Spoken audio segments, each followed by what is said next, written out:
In today's video, I'm going to talk about my book, 4 Years to Life. What's in it and why I wrote it. Blessings and love, kings and queens. Blessings and love. Praying that this message is reaching you in the best of health while I'm sending you my blessings and love. Because somebody woke up dead today, and it most definitely was not you. It was not you. Every time I close my eyes, I see your face. It's still hard to realize you had to leave this place. For us to one day reunite, be my saving grace. I ain't gonna lie, sometimes it's hard to keep. I'm on a mission to do whatever it takes to live the life of my dreams. And I want to help other people live the life of their dreams as well. So click the subscribe button and grow with me as I document my dream-saving journey. Blessings and love, dreamers. Blessings and love. Welcome to the Growing with Dirt channel. I am Antoine Dirt the Dream Saver Johnson, the world's #1 dream saver, here to help you get the faith, discipline, and structure you need to build the life of your dreams. In today's video, I'm going to talk about my book, 4 Years to Life. What's in it and why I wrote it. But before we get into all of that, please like, subscribe, and share this video. Thank y'all in advance. I titled the book 4 Years to Life because majority of our children, majority of the kids in this United States of America, the children go to high school, but not all of them go to college. After that 4 years, it get real. Life happens.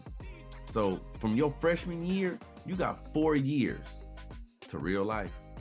Before I get into the book, let me tell you a little bit about myself. I was born and raised in Oakland, California, working since 15, supporting myself since 17. So after about 20 years of working, I got fired. Yep, I got fired from my job. But believe it or not, that was a tremendous blessing in disguise. It really, really, really was. I had developed a mindset that working 40 hours a week for 40 years and retiring at 40% of that income, when 100% of that income wasn't enough for me to live, was the only options I had. I convinced myself and told myself that. So when they fired me, it kind of forced me to reframe my thinking and rethink a little bit. It was like, hold on, you've been working for 20 years and are you anywhere close to your financial freedom? The answer was no. You've been working for 20 years. Are you anywhere close to the life that you want, to the life of your dreams? The answer was no. Are you even happy? The answer was no. So I had to ask myself, like, okay, if you do this same thing again for another 20 years, what do you expect to be different? They say insanity is doing the same things over and over, expecting different results. So I was damn near driving myself insane, forcing myself to live that life that I wasn't happy in. I really wasn't happy working 80 to 100 hours a week because my job made my manhood. Like I thought as long as I was working and providing, I was a man. I was the man. So when I got fired, it was like, damn, are you a man? Like for real, are you a man? Because now you can't provide for your wife and children. You can't provide for your family, your house. And now you're begging another man or another organization or another enterprise to help you provide. So how much of a man are you? So it forced me to do some soul searching, some thinking, some revamping. And that's why I'm grateful for being fired, because now I have a ownership mindset. Like I want to own my life now. I don't want to be nobody's employee. I don't mind being an employee, but I had the employee mindset. Now I have an ownership mindset and I'm taking ownership over my life. So when I got fired, a light bulb went off. And I was like, hold on. I did everything they told me to do and I did it the right way. And I'm unhappy.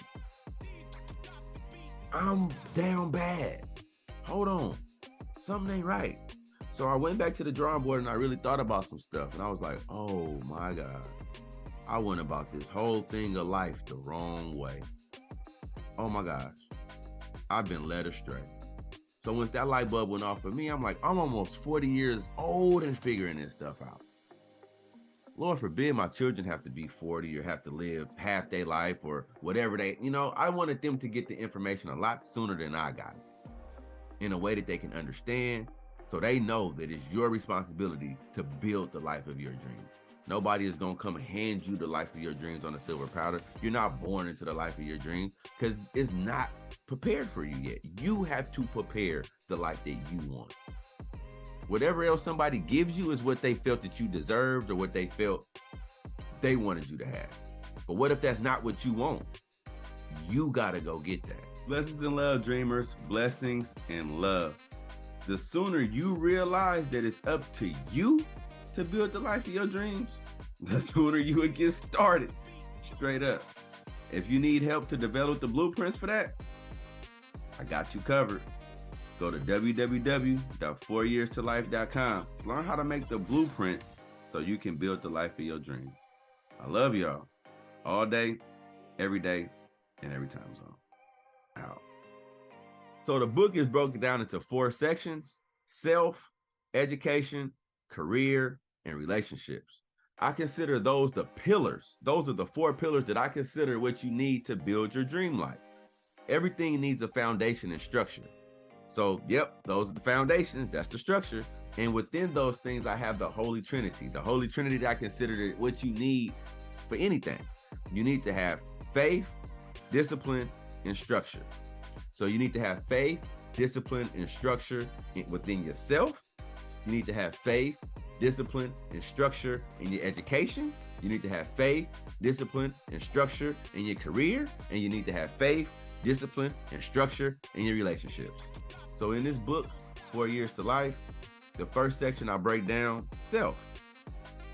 We got to know ourselves. We got to know who we are. What makes us go? What makes us happy? What makes us stop? What turns me on? What turns me off?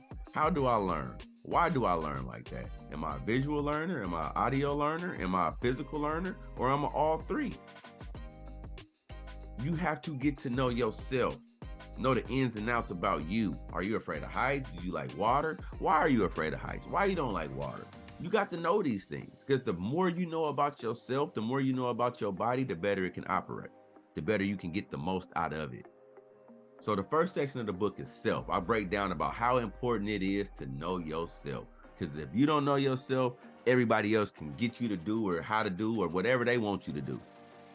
You living for everybody else other than you if you don't know who you genuinely are. If you don't know what you're genuinely created of and what your flaws are, what your weaknesses are, what areas you need to make your strengths. You need to know these things so your weaknesses can become your strengths. Straight up. But you have to do that internal investigation. You have to learn yourself. You're not just gonna know that overnight. You got to take the time to study yourself. So that's the first section of the book. Get to know you, learn about you, what you can do, what you can't do, what you need to learn how to do. What do you want to do? What do you like doing? What you don't like doing? Those types of things. That's section 1, self. Section 2 is education. See, I had the misunderstanding that education was just school. And unfortunately, with that misunderstanding, a lot of things that was taught in school wasn't relevant in my life, so I didn't learn it, or I didn't learn how to learn it, right? So since I had the mindset that education was only in the school system and I wanted nothing to do with school because I didn't relate to it, I missed out on a lot of learning skills. What I mean by that is you need to use school as an opportunity to learn how to learn. You may not necessarily be learning what you want to learn in school. You may not necessarily be learning what interests you in school, but you need to learn how to learn it. So when you do find those areas that interest you, when you do find that stuff that tickles your fancy, you can know how to learn it and you can involve yourself or indulge yourself completely into that topic because you know many different ways to learn something.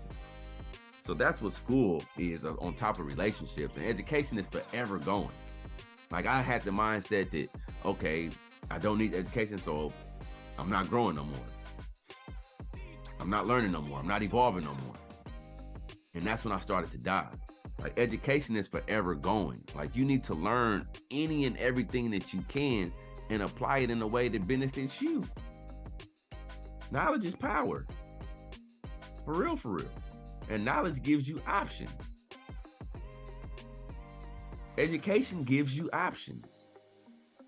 The more you know about things, the more you can maneuver or operate around them. Just for an analogy, prime example. I live in the Bay Area. I live in the Bay Area. That's like Oakland, San Francisco, Hayward, Berkeley. It's a place in California, right? So since I know this area, I'm educated on this area, I know the public transportation system really well. So I can catch the bus, I can catch the train, I can walk, I can drive, I can ride a bike. So the knowledge of the area gives me options to travel. Hopefully that analogy makes sense. So the more knowledge you have in different areas gives you options of things you can do in your life. So that's the second section of the book, education. If you're serious about building the life of your dreams, like really serious, go ahead, like, subscribe to this channel. Go ahead and like, subscribe to this channel. Go ahead and like, subscribe to this channel. Third section of the book is careers. Yep, career, working. See, I make a mistake and just went to work for money. Whatever the next highest paying job was, sign me up. No matter how much it aligned with what I believed in, what I represented, if it forced me to grow, if it made me less of myself, or no matter what the position was, long as it was paying more than my last position, I'll sign me up. Big mistake. Big mistake. Now, don't get me wrong. We all got to get money to pay bills, to live, to build a living, all of that stuff. But don't let the money be your end all. Let the money be servicing a need or a tool to get you to where you really trying to go. I'm saying that to say, like, I didn't set out to just work a job for money. I wanted to impact the world, change the world. But once I got the job that was paying me enough money to be comfortable, it was like, impact the world for what? Better get this money. Big mistake.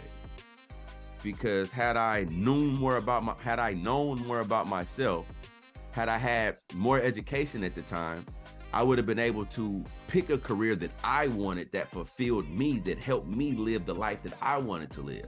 But I was just working for the money, end up becoming unhappy, end up becoming depressed, and then after all of that labor that I gave them, they end up firing me anyway, with nothing to take on with me, because I wasn't building anything else.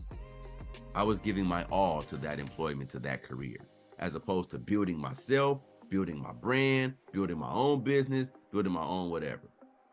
So the career section helps you understand that you need to apply what you know about yourself, what you learned in education, what you know about education, how you like to learn, what you like to learn, why you like to learn it. You take what you know about you in learning, and you use that to go down your career path. You may need to get a job to sustain you along the way, but you should be trying to build a career that is in line with yourself and how you like to learn, how you like to grow. Your career needs to be in line with that. Your overall career. Like, you might need to get a job here and there that don't have nothing to do with nothing just to get some money. But long as you got a goal or a bigger play in place, you won't get caught up and you won't get complacent in that job. So that's my advice about that. And the fourth section of the book is relationships. Yep, relationships. So unfortunately, many of us be searching for love. We need love. We gotta have love. We gotta have somebody to be with. But in reality, that's why I started the book off with self, because that's the most important relationship you need. That's the most important relationship you will ever have, is the one you got with yourself. So I put that first on purpose. Then I also put education second on purpose, and I put career third on purpose. Because in an ideal world, you will want to have all of those things in place and solidified before you think about bringing somebody else into your world. Now, I'm speaking about the romantic side of it, but I also break down relationships about how you had relationships from the very first section. That relationship you had with yourself, develop that. Then I was talking about education. You had relationships in education too. You had peers, you had counselors, you had teachers, you had other people within the administration. So if you nurtured and mature those relationships the right way, they will be beneficial to you later in life. Even when you go to your career, like some of those relationships from your education might end up being some of the same relationships that start you off with a job or start you off with a career. So relationships are important, and I help break down how you use and gain them to build the life of your dream. The whole purpose of this book was to teach you that you are responsible for building the life of your dream. It's not just gonna fall in your lap. Even if you became a millionaire by winning the lotto, If you don't have a millionaire mindset, if you don't have a millionaire mentality, if you don't have a millionaire way of life, you're going to be right back to what you was very fast when you get that money. So that's what this book does. It helps you develop you so you can build the life of your dreams. Now, I really hope that somebody out there who needs that will reach out, grab themselves a copy. You can go to www.4yearstolife.com. That's www.4yearstolife.com and pick you up a copy. And if you want to, and if you send me a message and a note or something, I will be more than happy to autograph it for you. I love y'all. All day, every day, and every time zone. Let's go build the life of our dreams. Out. Blessings and love, kings and queens. Blessings and love. Praying that this message is reaching you in the best of health while I'm sending you my blessings and love. Because somebody woke up dead today, and it most definitely was not you. It was not you. Every time I close my eyes, I see your face. It's still hard to realize you had to leave this place. For us to one day reunite, be my saving grace. I ain't gonna lie, sometimes it's hard to keep. I'm on a mission to do whatever it takes to live the life of my dreams. And I want to help other people live the life of their dreams as well. So click the subscribe button and grow with me as I document my dream saving journey.